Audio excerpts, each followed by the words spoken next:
La première épître de Paul aux Corinthiens, chapitre 9. Ne suis-je pas libre, ne suis-je pas apôtre? N'ai-je pas vu Jésus notre Seigneur? N'êtes-vous pas mon œuvre dans le Seigneur? Si pour d'autres je ne suis pas apôtre, je le suis au moins pour vous, car vous êtes le sceau de mon apostolat dans le Seigneur. C'est là ma défense contre ceux qui m'accusent. N'avons-nous pas le droit de manger et de boire? N'avons-nous pas le droit de mener avec nous une sœur qui soit notre femme, comme font les autres apôtres et les frères du Seigneur, et Céphas? Ou bien, est-ce que moi seul et Barnabas, nous n'avons pas le droit de ne point travailler? Qui jamais fait le service militaire à ses propres frais? Qui est-ce qui plante une vigne et n'en mange pas le fruit? Qui est-ce qui fait paître un troupeau et ne se nourrit pas du lait du troupeau? Ces choses que je dis n'existent-elles pas dans les usages des hommes? La loi ne les dit-elle pas aussi?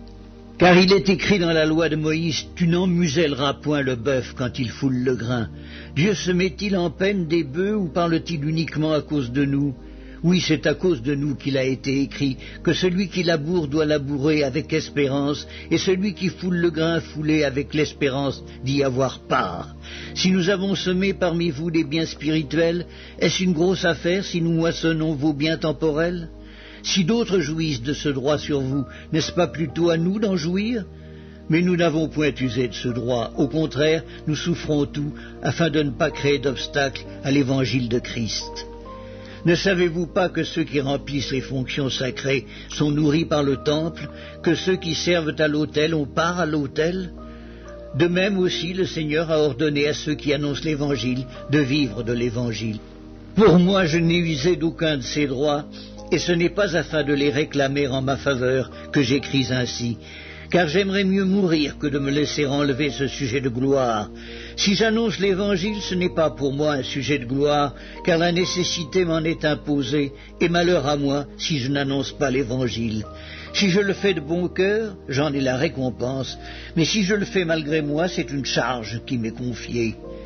Quelle est donc ma récompense? C'est d'offrir gratuitement l'Évangile que j'annonce, sans user de mon droit de prédicateur de l'Évangile. Car bien que je sois libre à l'égard de tous, je me suis rendu le serviteur de tous, afin de gagner le plus grand nombre. Avec les Juifs, j'ai été comme Juif, afin de gagner les Juifs.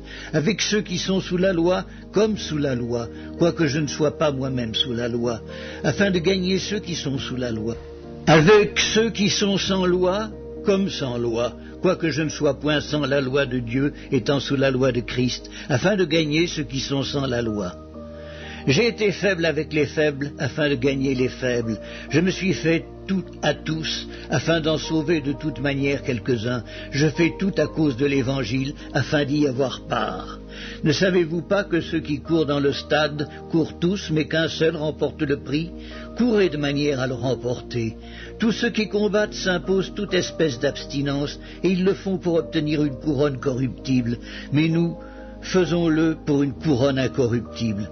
Moi donc je cours, non pas comme à l'aventure, je frappe, non pas comme battant l'air, mais je traite durement mon corps et je le tiens assujetti, de peur d'être moi-même rejeté après avoir prêché aux autres.